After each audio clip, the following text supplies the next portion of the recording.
Ovaska. Nice to see you. Very nice to see you as well. Hey, very nice to see you. Thank you for coming out on such short notice. We are, of course, Hanken Business Lab. You are familiar with us. I know. And I've been trying to do this for a year, and now it's finally happening, thanks to the consistency. Yes. Okay, very good consistency. Yeah. So, how is your slush?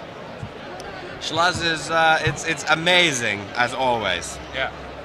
Only thing I'm lacking is the slush. I was very disappointed in the morning when it was raining and not slushing. Me too. I was wondering, should I go? Wow. Yeah, exactly. The weather is too good for this. Yeah, absolutely.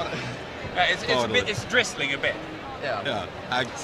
Don't worry, it's gonna get worse. I hope so. Yeah. Kristo, you're part of the dream team of Finnish entrepreneurs. Yeah. You are a serial entrepreneur, and some people say that you know an entrepreneur when he's at his second or third or fourth successful venture. Can you give us the short recap of that journey or history? I don't want to say journey anymore. I'm tired of that. Yeah, I think I need to. Yes, I'm happy to, but I need to tell that it normally takes 5 to 8 to 10 startups to get something off the ground, and I calculate also my projects like Alto as a startup, Sauna as a startup. So this is my 7th or 8th project that I'm trying to get off the ground, and the first one actually like getting off the ground en masse, and it takes time, and it's like the foundation of entrepreneurship is going from a failure to another without losing the enthusiasm and the passion to move forward. So I think that's what it takes. But I started. So my first career was researcher at Bank of Finland and at Helsinki School of Business, macroeconomics. Alto, yeah, and macroeconomics, very deep. Got really bored. Went to US to visit MIT. Saw how different the entrepreneurial ecosystem is there. Came back, started 2009, started Alto ES, then 2010 started Startup Sauna, then 2011 started a big collaboration with Stanford and Alto, which span out Startup Life and Alto Ventures program. While doing that, I started my first startup, FundRank, which was a great learning experience, miserable failure from the business side. Then 2012 we started Metrify. We failed in all the aspects of building the team, raising funding, launching a product, getting customers, doing consulting, selling the company, and then divorce as a founders. But it again teaches us hugely about how to build a startup, and we didn't do the same failures, and that led to Smartly, which I've been working almost 5 years now, and we are 175 people, 8 offices, growing over 100% year over year, profitable and serving some of the leading e-coms and online travel customers globally. So it's been a quite interesting journey past 4.5 years. Can you finally enjoy this? I've enjoyed. No, I think that's very important. I've always enjoyed. I've always enjoyed all the failures and everything else. And I've had one motto in my life is I try to maximize learning at all I do.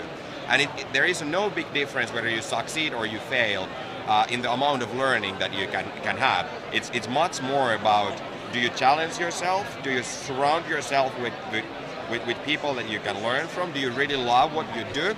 And then the outcome doesn't really matter. It can be a failure. It can be a failure because of you. It can be a failure because of 1,000 other things that you cannot affect.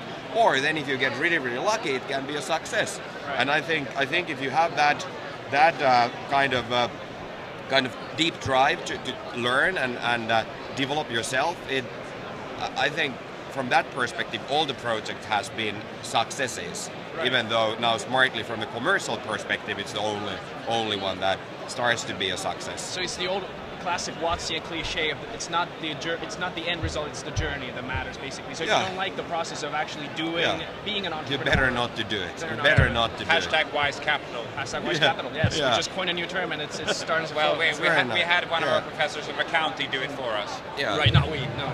And I think it's actually tough because very few people knows themselves well enough to understand that what are the deep drivers that makes them motivated. Yeah. And there can be different drivers, and I don't blame anyone. If someone is deeply motivated about money, then that keeps them motivated, and they will work to make that money, and they can be successful entrepreneurs.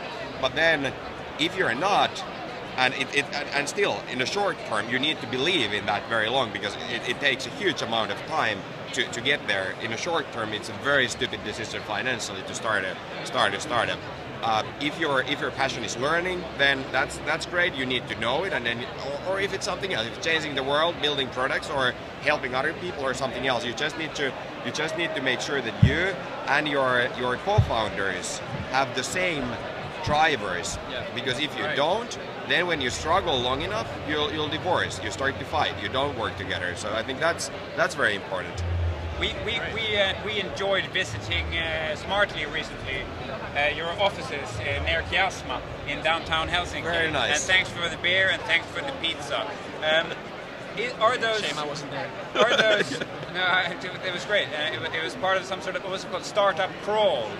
That's right. Yeah. Startup crawl, like a pub crawl, but for startups. You get the picture.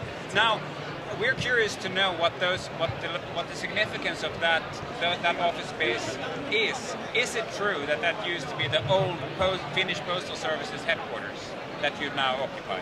Yeah, luckily not the whole. It's a huge building. But it's the top. But it's the top floor. Right. Yeah. It must be the old boardroom space or something like that. It might be. I unfortunately need to admit that I don't know all the stories. I should figure out. I can make up stories, but it is the old post office, and I think it just describes the change in the industry and in the world as well. That it's not. I mean, post is probably the biggest reason why e-com is not taking off in Finland. They do miserable job. They do very bad job. Postal and services. The governmental company. Yeah. So I think it's actually hindering the economy to develop. And then their headquarters is occupied by us, and I think there will be many other startups. Yes. So I think that's important, that in order us to build the prosperous economy, to make sure that there is welfare state in Finland, we need to be able to change. Yeah. And there is some infrastructures that we've done amazing job, like the mobile networks, healthcare system, education system, and everything else. But our postal service, everything is moving to delivery, and Post is not delivering anything where I want and when I want and fast, and that's awful. And we should rip it off, stop it as a whole, and build it again. From scratch to serve the needs of modern economy, which is 20-minute, 2-hour delivery. And I hope the CEO of Post listens to this podcast. No, but actually, does the postal office still function in that building? I have no idea. I haven't seen. There used to be a post office. There is Rajala Proshop, a e-com company there nowadays. There is probably some service desk downstairs. Yeah, like 100 square meters when there is like 4,000 square meters per floor, and there is 8 floors, so it's a minimum. I think it's very minimal. Can we ask a final question? Yeah.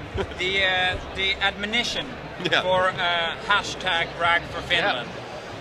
Can you maybe say something about that, preferably in reference to the Swedish duck pond and Hanken? Yeah. No, I literally heard about that first time on the stage. Yeah. And I'm not sure. I think it's great. I think Ilkka and Marian and Sauli Niinistö, everyone is doing great job. Yes. But I think as smart as a company and as me as a person, I think it's actually a virtue not to brag about things. Yes. I think it's a virtue. Very British of you. And I think actually even in US we have customers like the largest online advertisers, the most advanced online advertisers in the world, and they hate the US sales culture where you brag about things that are not true. You sell things that doesn't exist. Yes. And you brag about things that are not true. So I think the foundation is the most important thing. Is the foundation, that you have the best product, the best healthcare, the best education. That's the most important thing, and I think that we do already really well. Yeah. And then the second important thing is that it's never trustworthy if you brag about yourself. if we brag about our product, it doesn't help. If Finns tell that Finnish education system is the best education system in the world, no one believes. Right. But we should have, in Smartly case, it's our customers who should brag about that, hey, Smartly is the best tool, and tell to the rest of the world. And here as well, we should have people that deeply understands whatever in Finland is good, right, and tells tells that to the world. Yeah. So instead of us bragging, I think we need to make sure that and that's called marketing. We should. Sure. So we should learn to do marketing. I think Kyrö Distillery is the only and the best example and Angry Birds is the second. Yeah. Two examples that I think we've done decent job in marketing in the past in Finland, but I think it should be the other people, customers, the users, the analysts, the journalists, whoever understands deeply the core, the product, to tell that these are the best in the world. So I would be very careful not turning a bragging, not a likable, too self-confident about what we do. I think that's important topic. I mean this diagnosis of the Finnish essentialist sort of mindset I think I know brag for Finland is a good striking hashtag. I mean, Finnish people's relationship towards it's not that they have a bad relationship towards bragging. It's more that there's a sort of a bad relationship towards realistic optimism. Right. Yeah. That is a difference. I mean, you can still stay humble and be realistically optimistic. But I don't actually think. I think it's amazing that we have Nokia came from Finland. We have SMS, Linux, MySQL, SSH, and Angry Birds, and Supercell, and everything. Yeah. It's we've done amazing things. So I think the only thing there is, and it's not those people who should brag about that, but everyone should know that they're actually from Finland, and that would create also optimism within the others, because it's totally similar about guys like you or me that build those things. We are able to do it. So I think that there is a it's important. I'm really reassured that you say that, because in a sense the Silicon Valleyfication of Northern Europe is problematic in some respects when it becomes the inverse of that kind of statement, which is traditionally Nordic or Finnish.